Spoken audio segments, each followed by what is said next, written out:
बोलिए सतगुर कबीर साहेब की जय। चरणदास साहेब की जय।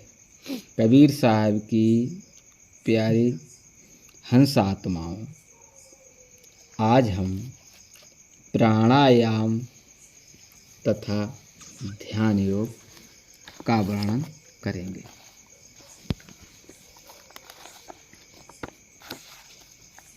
तो उससे पहले हम थोड़ी सी श्रद्धा सुमन समर्पित करते हैं कबीर साहिब के चरणों में। सत्य का संदेश तुम जग को दिए हो, कर सका कोई नहीं वैसा किए हो। तुम मुलहजे में न करता बात तीखी, कह दिया सच सच भले ही लगे तीखी। सत्य की रहनी तुम्हारी थी अनोखी, इसलिए तुम कह सके थे बात चोखी। तुम किसी भी पक्ष में चिपके नहीं थे, इसलिए निर्णय तुम्हारे सब सही थे। धूल भी तुम पर उड़ाई खूब गई है, पर तुम्हारी रोशनी बढ़ती नहीं है। तुम तरासे गए हीरे तरीके, पर तुम्हारे सभी पहल उद्योत दिखे। व्यक्तित्व भी ऐसा तुम्हारा था निराला, सभी ने ही रीझ तुम पर दृष्टि डाला। निर्गुणी केवल नहीं वैष्णव बैरागी, सब तुम्हारे ज्ञान धन के दाव भागी। सांप्रदायिक धंध जितने भी छटेंगे, मान्यताओं के प्रबल बंधन कटेंगे। उते ही नित्य निकट होंगे हम तुम्हारे, जिते दिन बीते लगेंगे नित्य प्यारे। ब्रह्मा सुख निर्माण राम रहीम सारे, सत्य के पर्याय हैं निज रूप न्यारे।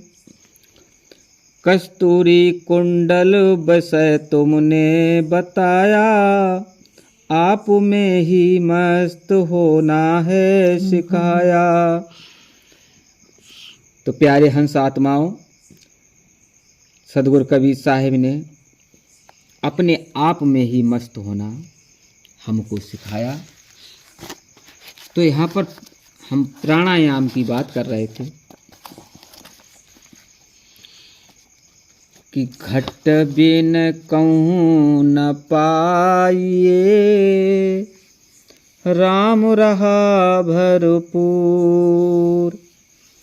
जिन जाना तिस पास है, दूर कहा उन दूर। तो घट बिन कहूँ न पाइए, आप अपने घट के अलावा कहीं दूसरी जगह नहीं पा सकते हो। सतगुरु का स्थान, सतपुरुष का स्थान केवल हमारे घट में ही है। राम रहा भरपूर। राम जो है, सतपुरुष जो है, ये भरपूर जर्रे जर्रे में हमारे घट में समाये हुए हैं। जिन जाना तिन पास है, दूर कहा उन दूर। अरे भाई, जिन्होंने जान लिया उनके पास है, और जिन्होंने नहीं जान पाया उनसे दूर है। कबीर साहब ने कहा कि कस्तूरी कुंडल बसै मृग ढूंढे बनमाए, ऐसे घटघट राम हैं दुनिया देखत नाय। कि कस्तूरी कुंडल बस, कस्तूरी जो होती है उसके अंदर बहुत अच्छी सुगंध आती है और बहुत अच्छी सुगंध आती है। तो मृग कहता है कि ये सुगंध कहाँ से आई, और वो उसे जंगल में उस सुगंध को ढूंढने के लिए भाग रहा है, घूम रहा है, दौड़ रहा है, लेकिन उसको वो सुगंध कहीं प्राप्त नहीं होती है, क्योंकि वह उसके शरीर के अंदर है।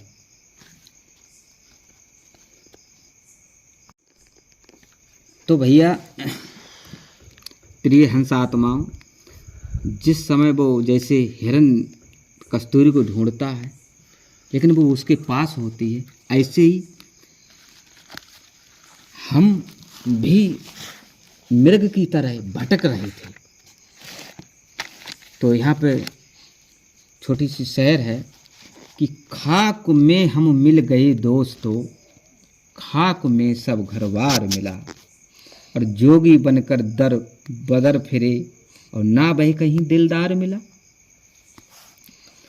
धूप में कुछ दिन तपे, हंसात्माओं, धूप में कुछ दिन तपे, कुछ रोज हम ठंडों में रे, कहीं पर भरपेट खाया, कहीं पर फांके मरे, कहीं मंदिर कहीं मस्जिद में जा आसन धरे, कहीं बस्ती कहीं जंगल में वृक्ष देखे हरे। अबू और गिरनार ढूंढते पैरों में पड़ गए छाले, नहाए नर्मदा मिटे नहीं तो भी दिल के कस हाले हाले। वृंदावन में वृक्ष वृक्ष पत्ते पत्ते डाले डाले, और ढूंढ फिरे हम मिला नहीं कहीं वह दिलदार का हाले। कुंज गलियों में पता कुछ ना लगा दिलदार का, कुंज गलियों में पता कुछ ना लगा दिलदार का, देखी अयोध्या और मथुरा ढूंढी सारी द्वारिका। नहाए गंगा गोमती मेला किया द्वार हरिद्वार का, नहाए गंगा गोमती मेला किया हरिद्वार का, और भी सारा जिला देखा समंदर पार का। मिला प्रयाग पुष्कर हमको, मिला प्रयाग पुष्कर हमको, आगे बद्री केदार मिला, योगी बनकर दर बदर फिरे और ना बहे कहीं दिलदार मिला। नंदगांव बरसाना महावन गोकुल के घर घर झांके, नंदगांव बरसाना महावन गोकुल के घर घर झांके, 68 तीरथ हम कर आए, कई मर्तबे ना ना के।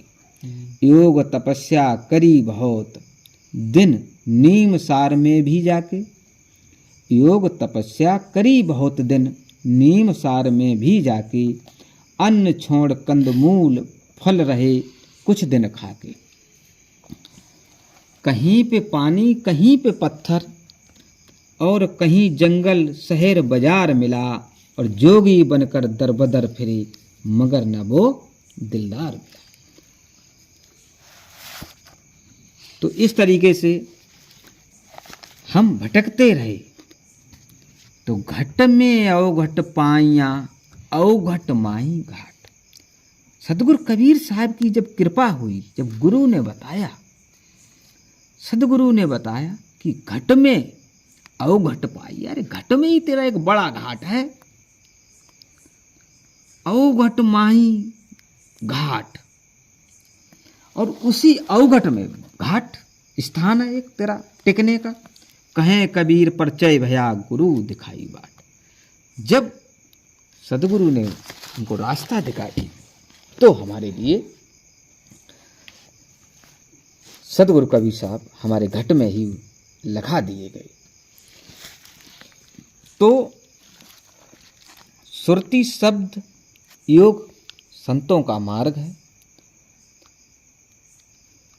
तो यहाँ पर हम प्राणायाम का वर्णन कर रहे थे कि प्राचीन काल में पहले क्या होता था।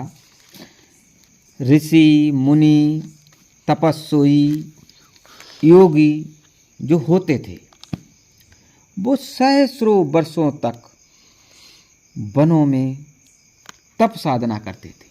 पहाड़ों पे निकल गए, वनों में निकल गए, गुफाओं में निकल गए, अपनी साधना में लीन हो गए। प्राय वे लोग प्राणायामी थे, प्राणायाम करते थे। तो प्राणायाम द्वारा न केवल अपने दीर्घायु को ही भोगते थे बल्कि इसके द्वारा त्रिलोकीनाथ भगवान निरंजन के दर्शन कर वैकुंठ में चिरकाल तक सुख भोगने को स्थान प्राप्त करते थे। भाई जब समाधि प्राणायाम कर लेते थे वो लोग, करने के बाद में वो जब त्रिलोकीनाथ के उन्हें दर्शन होते थे, उसके बाद वहाँ जब उनकी वो मृत्यु होती थी तो वहाँ वो वैकुंठ को जाते थे और वहाँ सुख भोगते थे। लेकिन उनकी जब वो तपस्या पूर्ण हो जाती है तो वो वैकुंठ से फिर पुनः इस पृथ्वी लोक पे जन्म धारण करते थे। तो सदगुरु कबीर साहब ने इस प्राणायाम से अलग सुरति शब्द बताया, लेकिन आज मैं वर्णन केवल प्राणायाम का कर रहा हूँ। सदगुरु कबीर साहब का जो है वो सुरति शब्द योग है, लेकिन हंस आत्माओं इसे भी हमको इसकी भी जानकारी चाहिए। तो प्राणायाम या योग कुछ और ही और सुरति शब्द योग कुछ और है। तो इसमें बहुत बड़ा अंतर है प्राणायाम और योग में और सुरति शब्द योग में वो अंतर है। तो उसे समझें। प्राणायाम में शरीर का बहुत बड़ा कष्ट है, इसको प्रत्येक व्यक्ति नहीं कर सकता है। इसमें कुंभक, रेचक ये आदि कई प्रकार की क्रियाएं होती हैं और ब्रह्मचर्य का पालन होता है। इसे साधारण व्यक्ति नहीं कर सकता है। और कबीर साहब ने जो सुरति योग बताया है उसका रास्ता अलग है, इससे बहुत परे है। तो फिर इसमें श्वासों की गति पर नियंत्रण रखा जाता है। जो प्राणायाम करते हैं तो अपनी सांसों की गति जो होती है, भाई ये हमारी सांस की गति है। अब सांस की गति जैसे बैठे 12, चलत 18, सोबत पे 36, भोग करत पे 64 कहिए तब है विश्वजीत। भाई कबीर साहब ने साफ कहा है कि बैठे 12, चलत 18। बैठने पे 12 श्वासों की गति आना चाहिए। अब ये तो भाई हम नहीं बता सकते 1 मिनट में आए या 1 घंटे में आए हैं। ये तो फिर ये आपको भाई हमारी कमेंट में लिखें इस चीज़ को, अगर आपको जानकारी चाहिए तो बैठे 12, चलत 18 हमारी सांसों की गति, हम बैठते हैं उस समय जो है 12 आना चाहिए, यानी कि 12, और चलने पर 18 आना चाहिए, 18। बैठे 12, चलत 18 और सोबत पे 36, 36 जो हैं वो हमें सोने पे होना चाहिए। जब हम सो रहे हो तो हमें सांसों की गति 36 होनी चाहिए। सोबत पे 36, भोग करन पे 64 कहिए। जब भोग विलास करते हैं उस समय 64 गति हो जाती श्वासों की। यह है विश्वजीत। कबीर साहब, सदगुरु कबीर साहब कह रहे हैं इनको जीतो, इसको देखो। तो इस तरीके से इसमें भी इसी तरीके से श्वासों की गति पर नियंत्रण किया जाता है। और इसके अतिरिक्त श्वासों की गति को नाभि से कंट्रोल करते हैं। नाभि से हृदय में और हृदय से कंठ में और कंठ से पुनः बड़ी कठिनता से भ्रकुटी तक जाते हैं। ये प्राणायाम है। सबसे पहले क्या होता है कंट्रोल नाभि से, नाभि से उठ के फिर कहाँ पहुँचते हैं कंठ में, वो नाभि से हृदय में, हृदय से कंठ में, और कंठ से भ्रुकुटी में, और इस तरीके से पहुँचते हैं। तो इस अभ्यास में बहुत दिन लग जाते हैं। अभ्यास का करना बहुत कठिन है। मनुष्य साधना तपस्या करने के पश्चात त्रिकुटी तक पहुंचकर ओम की ज्योति को देख पाते। इतना सब कुछ करने के बाद में कई वर्षें तब आप ओम को देख पाएंगे। अब लोग सार शब्द की बात कहते हैं भाई कि सार शब्द क्या है, सार शब्द क्या है। सार शब्द उन्होंने खिलौना बना लिया है, जैसे हीरे। तो अब भाई इतना सब कुछ शास्त्रों पहुंचने के बाद तो वहाँ पहुंच जाओगे, लेकिन हाँ अगर आप जो हैं सुरति शब्द योग, जब सुरति शब्द योग आपके पास यदि पक्का है तो आपको सार शब्द पूछने की जरूरत नहीं है कि सार शब्द क्या है। सार शब्द ऑटोमेटिक आपके अंदर मतलब वो उत्पन्न हो जाएगा, या आपको पता लग जाएगा कि हमारा वास्तविकता सार शब्द क्या है। और गुरु जो है थोड़ा सा उसमें हिंट देगा। लेकिन हमने देखा है भाई कमेंट्स में, वो उसमें वीडियो में देखा है, हमने यूट्यूब में देखा है कि हाँ भाई सार शब्द क्या है गुरुजी, सार शब्द क्या है, उसके पीछे पड़ गए हैं जैसे मार्केट में उपलब्ध हो। तो भाई सार शब्द जो है उसकी चिंता मत करिए। सार मेरे जीवात्माओं हंसात्माओं, सार शब्द वैसे तो बहुत बड़ी चीज़ है, लेकिन जब आप सुरति शब्द योग को जान जाएंगे तो बहुत छोटी चीज़ है। तो ना तो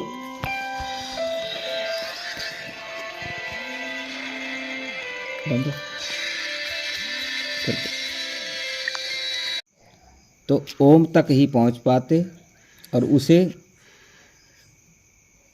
देखकर लौट आते, उसी की ज्योति को, जो ओम की ज्योति है उसे देखा और लौट आए। और उसे ही माल्य के कुल, उनका यही में सब कुछ कुल को रचने वाला, माल्य के कुल पूरे संसार को रचने वाला बस यही ओम है, उसी को जान लिया। आगे का ना कोई जाना, ना कोई संत मिला, ना कोई सदगुरु मिला। तो बस यहीं पर वो उन्होंने ओम को जाना और वो ओम का ही वर्णन करने लगे। भाई वेदों में ओम ओम, कहीं जेब ले लो ओम। अब इससे आगे जो है कुछ जाना नहीं। तो और दूसरे संत जो हैं यदि इससे आगे पहुंच गए तो उसका वर्णन हम मतलब आगे ओम से आगे जो चीज़ उन्होंने देखी और उसका वर्णन किया तो वो हम अगले एक्सपोर्ट में मतलब अगले अध्याय में करेंगे। तो बोलिए सतगुरु कबीर साहेब की जय, चरणदास साहेब की जय, सतनाम साहेब बदगी साहेब बदगी साहेब बदगी।